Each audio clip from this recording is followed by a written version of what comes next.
Doris, why don't I just let you take us away? Doris is a very talented nurse leader who is head of the Registered Nurses Association of Ontario. I don't think there are too many people in this room who don't know Doris. We're going to be talking in this panel about clinical pathways and use of guidance as a way of getting both to patient-centered care and to a more efficient care using several different models. So, Doris. Here you go. Thank you so much, Terry, and thank you all of you for the opportunity to speak with you.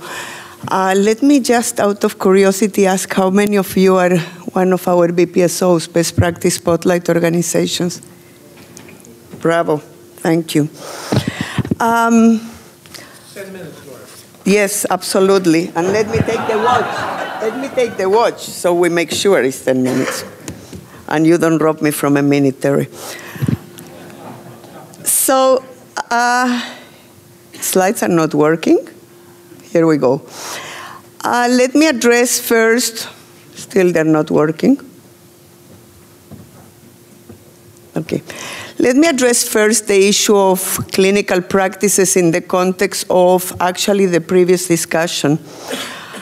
Because I don't think clinical practice guidelines or clinical pathways are the panacea by themselves. They need to go alongside evidence-based policy. So just as an example, on the area of breast milk, for example, public health nurses, which were removed from working with people in their homes, or the example in Chile, 80% of deliveries are done by midwives. So evidence-based policy ought to go together with evidence-based clinical practices, and that's what we're trying to portray here. A model that is person-centered, where families and patients and the public are engaged in the design and dialogue of whatever we are speaking about, is the only model that actually will enable us to achieve access, which is the first pillar for actually quality. Together with that, we need full scope. We all heard this morning about full scope, interprofessional teams. We heard interprofessional teams. But for that, the next year of the conference topic should be best practice governance and best practice funding at all levels of funding. And if we don't, we're not going to move, not to improve access and not to improve quality. Now, interprofessional teams, even if they're working to full scope by themselves, will not deliver healthy outcomes and will not deliver optimal health outcomes, therefore will not deliver health system effectiveness. That's where evidence-based clinical practice comes to play. Because without that evidence, we will continue to do perhaps too much, perhaps too little, or perhaps more of the same at the clinical level, and the results, both financially and clinically, will not be optimal. So what is the program, and what was the brilliancy of the Ministry of Health of Ontario? Well, the brilliancy of the Nurses Association was to propose that we will develop, implement, support uptake, which is critical, and evaluate the effect of nursing based on clinical practice guidelines on patient, organizational, and system outcomes. And that program began in 1998, and in 2003, the government asked us to also include healthy work environment guidelines.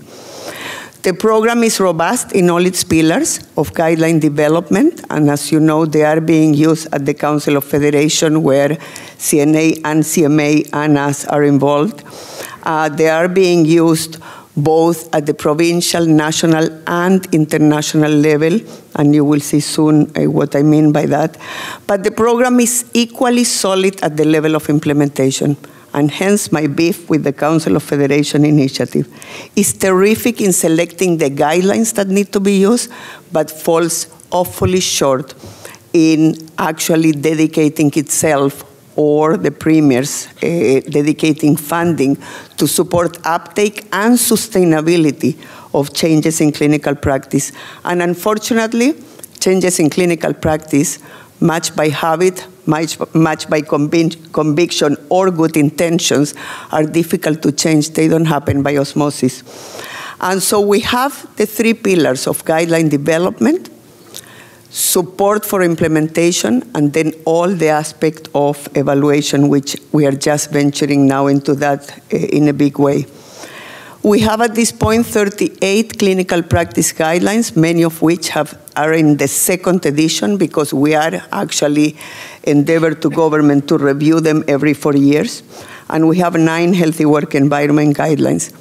In terms of the methodology for implementation, we have a variety of methodology. The most important one, the most formal one, our labs, is the best practice spotlight organizations. These organizations enter into a formal agreement with RNAO, and they enter into an agreement where they commit to implement only 5 clinical practice guidelines in 3 years, because what we are attempting to do is to teach the methodology more than each specific guideline only. They select the guidelines they want to implement, we teach the methodology, and then there is a formal process I will speak about.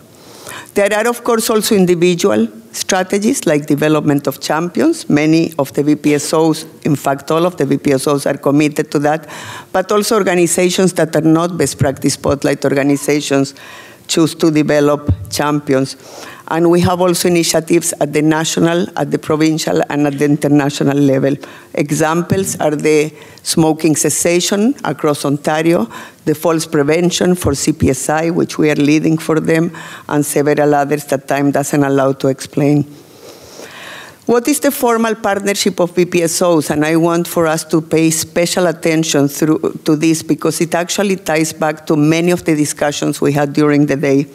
It's a 3-year formal partnership. The end goal of it is that people will understand and learn and get used and adopt the methodology for evidence-based knowledge implementation. It's competitive simply because of funding. We don't charge. We provide funding through the government. It has biannual reports, but equally important, it actually has monthly teleconferences where centers learn from other centers, and they learn from us, and we learn from them. We have a knowledge exchange symposium where they come together to discuss the challenges, to discuss the opportunities, and again, to learn from one another.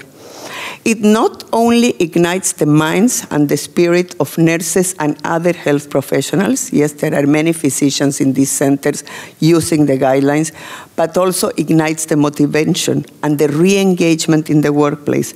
After all of us went into healthcare professions because we love clinical practice, and some of you said it this morning.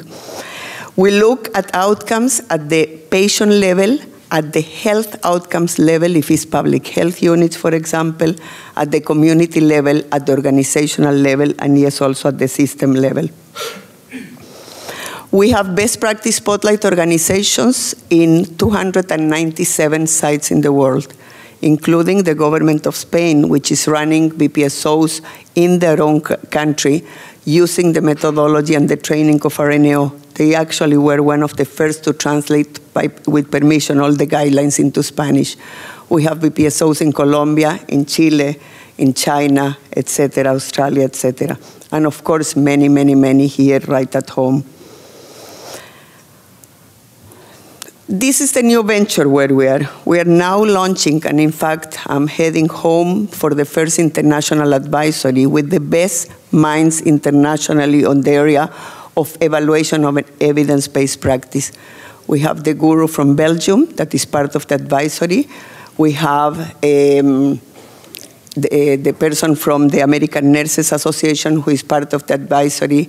We have several people from within the country which are experts on databases and on evidence-based practice, both translation, Levis, for example, and others, translation and evaluation. Because the challenge will be actually to have the same measurement, and that's where we're focused now. We're having the same data dictionaries, the same indicators for every single guideline in whichever BPSO that they're implemented, whether they're in Spain, where they did absolutely the same database, or whether they are here at home.